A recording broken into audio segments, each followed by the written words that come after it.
Hi, thanks for joining me here today. I am jumping on for my first video.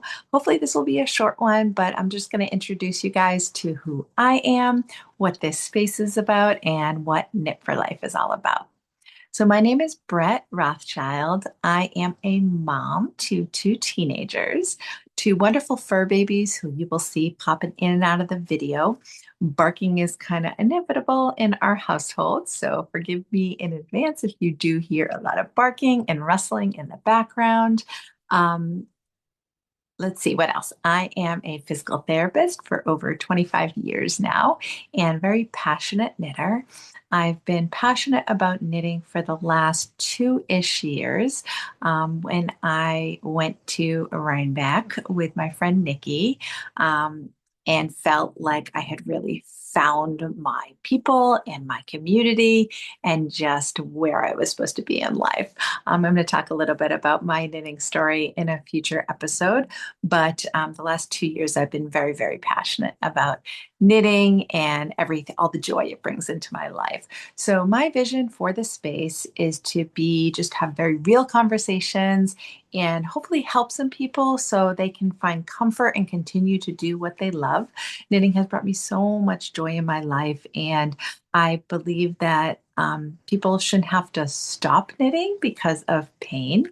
So, my goal is to provide you with some real pacing tips, comfort tips, posture tips, ergonomics, stretching, so you can continue to do what you love. I think a lot of times we as knitters, we just want to do one more row, one more stitch, one more deadline we put on ourselves. I can't be the only one that feels that way. And unfortunately, our bodies don't always agree with that go, go, go. It's just like training for a marathon. We have to do some cross training. We have to take breaks. We have to pace ourselves. And we don't do that enough. I don't, or at least I don't, speaking from experience. So I've learned some ways that I can help myself and hopefully help you guys with my background in physical therapy. Did create a flow scale, which I'm going to be talking a little bit more about and having more conversations about that are just very real tips to help you pace yourself while you're knitting and continue to just make in general. Um, Forgive me if I'm looking at my notes. This is my first episode recording. So, like I said, very little editing going to happen here. So, I did make some notes for myself. So, the flow scale that I created is going to help people pick project sizes based with how they're feeling. So, for instance, I always have a pocket flow, such as like a sock. A muzzle bar hat is one of my favorite beanies. Just a small, very, very portable project. I always have a medium project on the needles. Right now, this is something that is very easy to take with you as well, but a little bit bigger of a project. Right now, I just cast it on for a Farham tee with a cotton linen blend yarn. So this is my medium project, and then my medium bag project, and then I have my home flow project, which oftentimes lives in this basket over here. So this is my basket where I keep my home project, and this is often something that's mine's empty right now because I just cast it off on an Alicia Plummer test knit that I'm in love with, but I can't show you because it's a secret. Heavier, takes a little bit more concentration. I was at the end of the project, so it has a lot more load to it. Something that's not as portable, maybe like a big shawl, a blanket, a worsted weight sweater that's towards the end of the project, something like heavier. Or it could be something that's a little more complicated, something that has like, charts and lace, something that's you really have to concentrate and look at. That's the home project. So I'll be introducing this system to you, but you have your pocket flow, your bag flow, and then your home flow. I'm also trying to match more of the ease with it. So like an easy stockinette vanilla sock, doesn't take much concentration.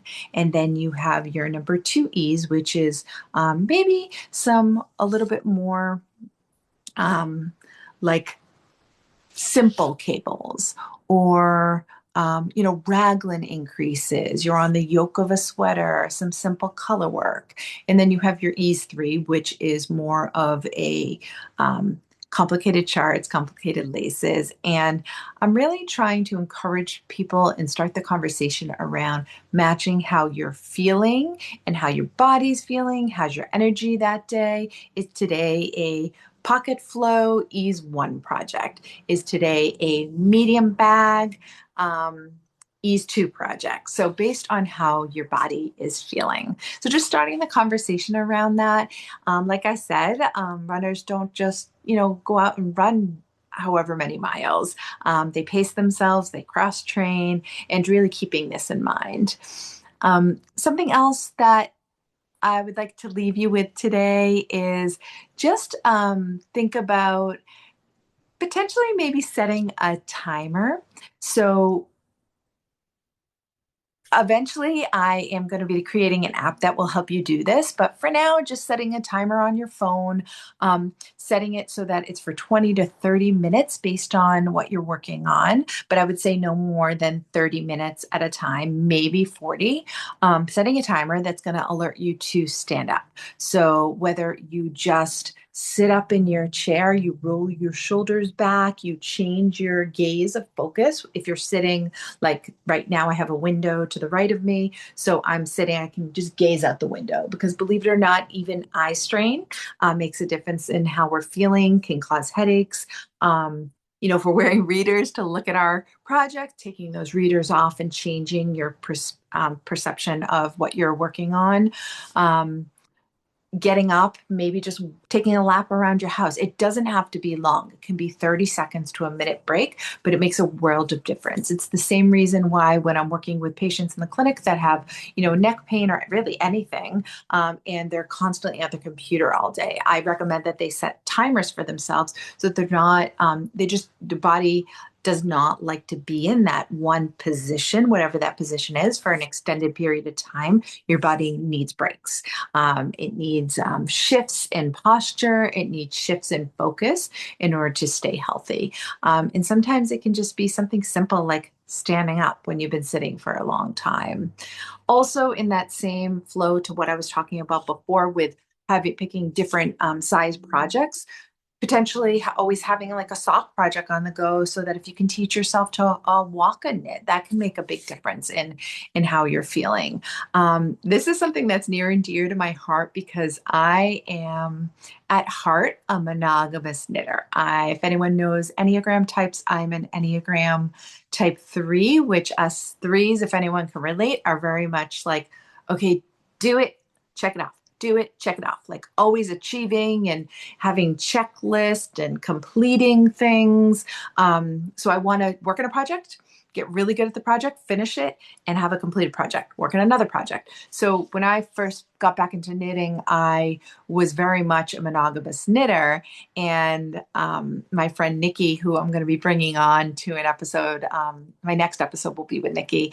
She's talking about her story on her knitting journey, but she was always a multiple whips. And she was the smart one because quickly I learned that monogamous knitting is not, and this isn't for everyone. If it works for you, great. But I do think that just like cross training, we need to have multiple whips going so that our bodies can work on different types of needles, different size project, different size needles, different fibers.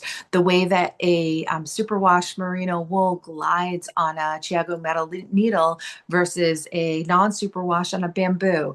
That movement and that strain on your hands and your body is different for those different types of fibers, different types of needles, which is something we're going to have more conversation about. But I just want to start you guys thinking about that.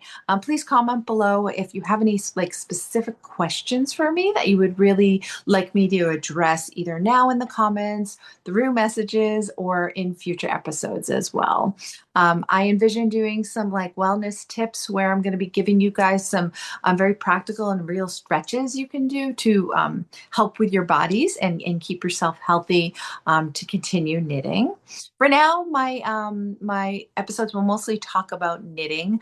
I know that there's probably other makers who might be interested in this type of conversation. But for now, that's what I know. I do not spin currently. I do dabble a tiny, tiny bit in sewing, but not usually. Usually, it's just knitting. That's my love for now. A little bit of crocheting, but some of these tips can cross over into other crafts as well. So really, that's all I wanted to join here today. You can find me on Instagram at knitforlife.wellness, here on YouTube, knitforlife.wellness. Let's see, what's all the things? I do have a Ravelry account. I will post it below. I'm not super good about taking notes on my projects and listing out everything on Ravelry. However, I am trying to get better about that. If anyone can relate, I just started actually a journaling, and I have to get better at it, but I do have like my knitting journal that is going through all my projects and what I have in queue. Actually, that's actually one thing I wanted to um, excuse me. I'll go over it next time actually when I talk about what I'm working on and my multiple whips and plans. That's going to be in another episode. But thank you for joining. And if you're interested in continuing this conversation, please subscribe, like this video, do all the podcast things. And anything I mentioned, I will try to put in the show notes, but forgive me, and I am new to this. So if anyone has any tips for me, anything, like I said, that they'd like to hear about, then please let me know. I'm here to help and create this community. I feel like knitters are just the best people, and we can all help each other grow and continue to do what we love. If you know somebody who would like to be on this podcast and me interview them for their maker story, please let me know. I'm going to be doing Knit for Life conversations. I don't envision me just getting on and talking to you myself. I might do some episodes like that, but I really like to have a lot of conversations with other makers because it inspires me. I hope it inspires others. My next episode that I'm going to publish. We did a recording actually this morning with my friend Nikki talking about her story. And we just chatted and recorded it, which was so much fun. I couldn't believe we recorded, I think, like 45 minutes of conversation. So that was a lot of fun. But if you would like to join me in conversations, if you have any friends, if you know anyone, please let me know and reach out. But that is it for now. And I hope you guys find comfort in every stitch and continue to do what you love. Thanks for joining me. Bye.